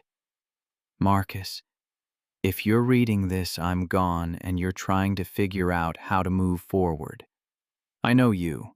You're probably convinced you'll never love anyone else, that what we had was once in a lifetime. And maybe it was. But here's what I need you to understand. Loving someone new doesn't diminish what we had. Hearts don't have limited capacity, they expand. Emma needs to see you choose happiness, needs to know that loss doesn't have to mean the end of joy. So when you meet her, and you will because you're too good to stay alone forever, don't feel guilty. Don't think you're betraying me. I'll always be Emma's mom, but she deserves a present mother too. Be brave, Marcus. Choose life. I love you. Sarah. Tears blurred Marcus's vision before he finished reading. George cleared his throat roughly, his own eyes suspiciously bright. She always was smarter than both of us combined. Marcus couldn't speak, could barely breathe around the grief and permission tangled in his chest. Sarah had known. Known he'd struggle with this, known he'd need explicit blessing to move forward. She'd written him a roadmap for this exact moment and trusted George to deliver it when the time was right. Why now? Why give this to me now? George shrugged, uncomfortable with emotional honesty. Because I've been watching you the past month, and I finally recognized what I was seeing. You're not just dating Victoria to fill empty space. You love her. Same way you looked at Sarah. The confirmation of what Marcus had been afraid to name out loud made everything more real and more terrifying. He did love Victoria. Somewhere between coffee in the park and science fairs and fights about iPads, he'd fallen completely for a woman whose world should have been incompatible with his, but somehow wasn't. Her board wants her to choose, the company or me. George's laugh was short and harsh. Damn fools. Like success means anything if you're miserable. She'd be risking $50 million in investor funding. So, she's risked more building that company. Sometimes the biggest risks are the ones that matter most.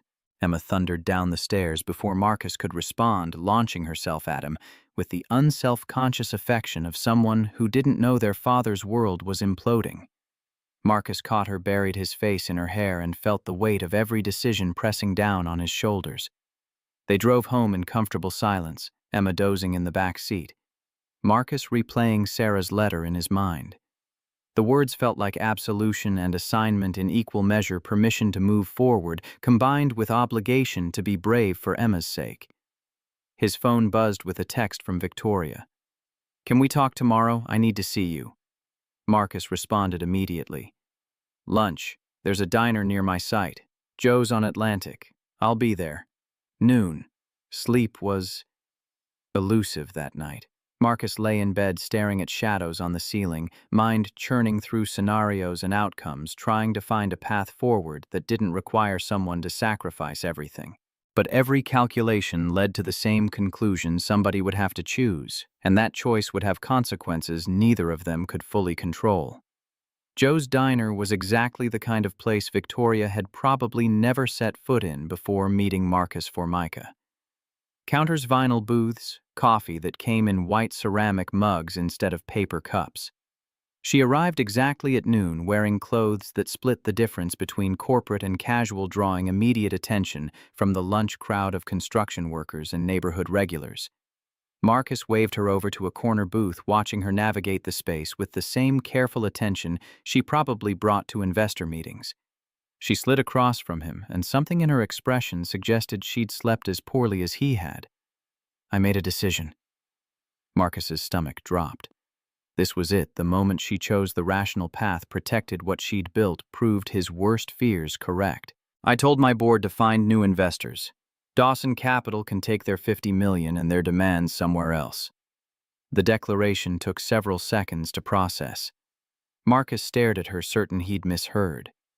"You're choosing me over $50 million. I'm choosing us. There's a difference." "Victoria, that's insane. Your company will survive. We'll restructure the Riverside project, find alternative funding, maybe scale back some of the luxury elements. The board isn't happy, but they'll adapt." Marcus felt like the booth was spinning beneath him, reality refusing to align with what Victoria was describing. "You can't just throw away your investors because they don't approve of your boyfriend." "I'm not throwing them away. I'm establishing boundaries. My company doesn't get to dictate my personal life." "Except it does. You're CEO. Everything about you affects the company." Victoria's expression hardened, frustration bleeding through her controlled facade. "So what are you saying, that we should end this to avoid complicating things?" The question forced Marcus to confront what he actually wanted instead of what seemed logical or safe. He thought about Sarah's letter, about choosing life instead of hiding from it, about showing Emma that love was worth fighting for even when circumstances made it difficult. "I'm saying this is complicated and terrifying, and I don't know if we're strong enough to survive what's coming. We won't know unless we try." The simple truth of it cut through Marcus's spiraling anxiety. They were already in this, already invested beyond the point of easy extraction. The only choice left was whether to commit fully or retreat before more damage was done. "I turned down a promotion last week, project manager position that would have been a 20% raise, but it required relocating 3 hours north for 18 months. Victoria's eyes widened. "Why didn't you tell me?" "Because it was my decision to make. I chose staying here, chose Emma's stability, chose the possibility of us over career advancement." Understanding dawned across Victoria's features. "We're both taking risks." "Seems that way." Their food arrived, burgers and fries that Victoria approached with the same focus she brought to everything. They ate in silence for several minutes before she spoke again, her voice carrying new determination. "I want to do this right. Not hide and not rush. I want to build something real with you and Emma." Marcus met her eyes across the chipped Formica table. "That's what I want too. But we need to be honest about how hard this will be." "I've never backed down from hard. Neither have I." The declaration felt like throwing down a gauntlet, committing to a course neither of them could fully predict, but both were willing to navigate together. Marcus reached across the table, finding Victoria's hand, letting the contact ground him in the reality of what they were choosing. "My crew thinks I'm an idiot. Dave removed me from the executive panel. George spent 3 years warning me that moving forward meant betraying Sarah. And I'm doing it anyway because when I look at you, I don't see complications or risk. I see the possibility of being happy again." Victoria's grip tightened, her composure cracking enough to reveal actual vulnerability. "My board thinks I'm having a breakdown. Hargrove is probably already planning how to use this against me. Half my investors are questioning my judgment. And I don't care because you make me feel like a person instead of a position." The confession hung between them, raw and honest, stripping away every defense they'd maintained through weeks of careful navigation. This was the truth. Underneath all the practical concerns, they'd found something rare, something worth protecting, and both of them were terrified of losing it. Marcus stood, pulled Victoria from the booth, and kissed her in full view of Joe's lunch crowd. Let them stare. Let them speculate. Let the whole damn world have opinions about whether this made sense. He'd spent 3 years playing it safe, choosing fear over possibility, and he was done. When they finally broke apart, the diner had gone completely silent. Then someone started clapping an old guy at the counter with paint-stained hands and a knowing smile. The applause spread until the whole place was cheering like they'd witnessed something that mattered.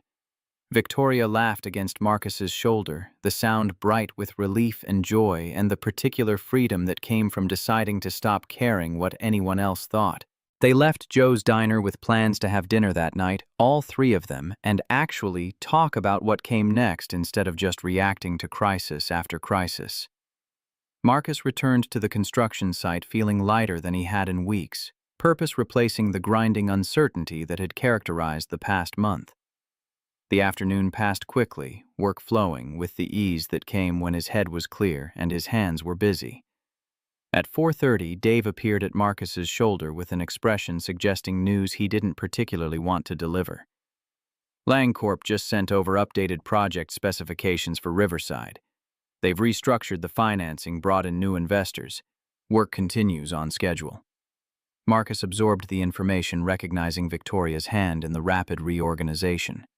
She'd promised to find alternative funding, and apparently had done exactly that in less than 24 hours.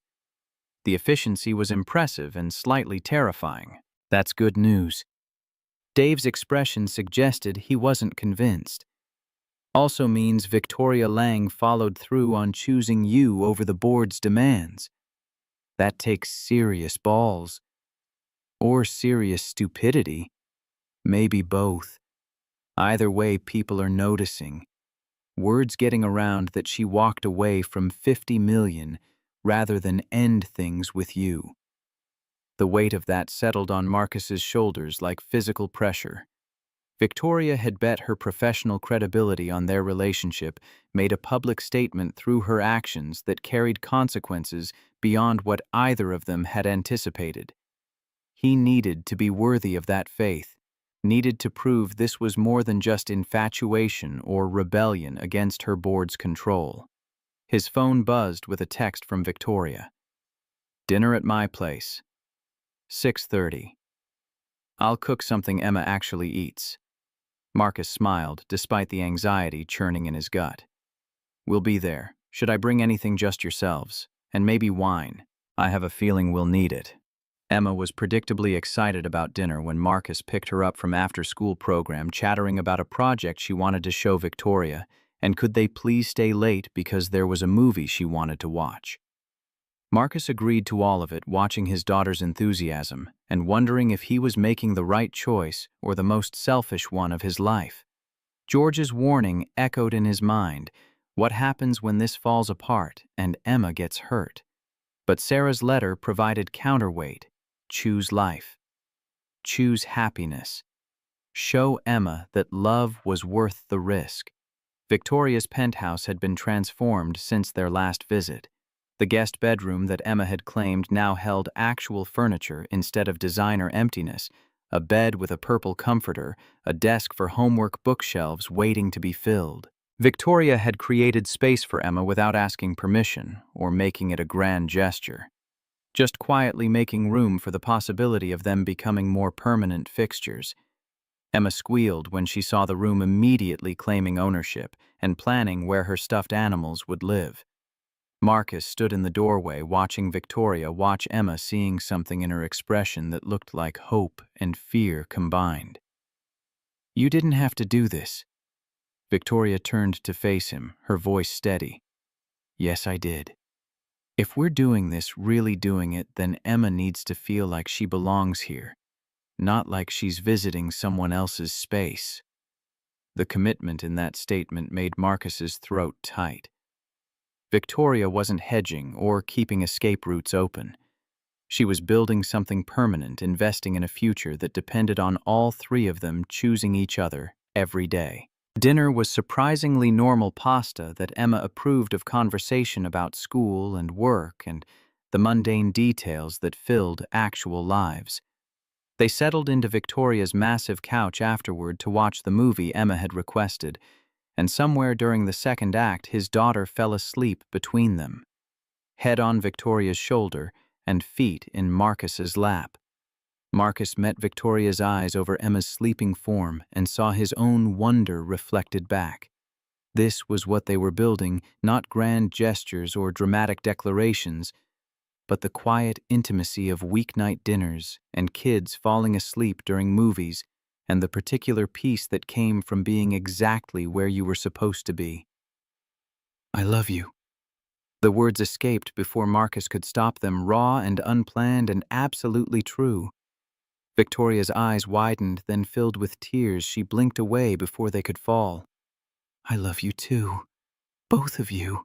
Emma stirred slightly, mumbling something unintelligible before burrowing deeper against Victoria's side. They stayed like that for another hour, unwilling to break the spell by moving, letting the moment stretch until Marcus finally had to admit they needed to get Emma home and into actual bed. The drive back to Queens felt different, charged with the acknowledgement they'd both made. Love changed the equation, transformed what had been tentative exploration into something requiring active protection and deliberate building. Marcus carried sleeping Emma upstairs and tucked her into bed, watching her settle with the unconscious trust of children who believed adults would keep them safe. He thought about Victoria alone in her penthouse, about the choice she'd made to prioritize relationship over profit, about the courage it took to bet everything on the possibility of them working. His phone buzzed with a text. "Thank you for tonight, for trusting me with both of you." Marcus typed back without hesitation. "Thank you for making space for us in your life. I meant what I said. I love you." The response came immediately.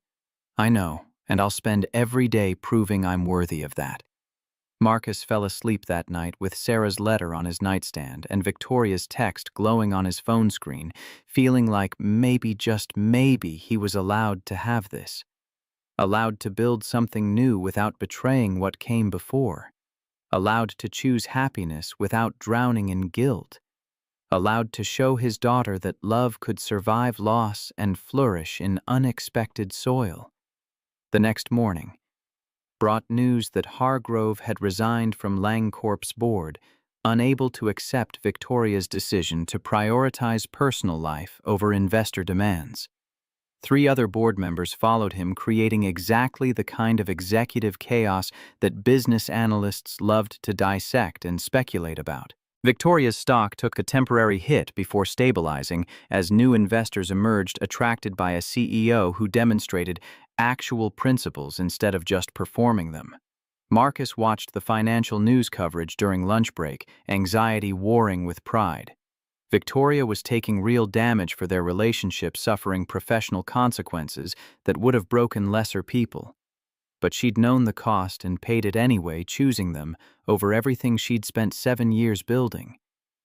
His phone rang. "Victoria. Did you see the news? Hard to miss. Are you okay?" Her laugh was tired but genuine. "I've been better, but I've also been worse. Hargrove leaving is actually a blessing. He's been undermining me for 2 years. You're down 4 board members. And I'll replace them with people who understand that leadership requires integrity, not just ruthlessness. This might be the best thing that's happened to LangCorp." Marcus heard the conviction in her voice, the certainty that she'd made the right choice, even if the short-term cost was steep. That confidence made him believe they might actually survive this, might build something strong enough to weather whatever came next. "When this settles, when the dust clears and everyone stops having opinions about us, I want to talk about the future. Real plans, not just taking it day by day." Victoria's voice softened, carrying promise and hope in equal measure. "I'd like that. I'd like that very much."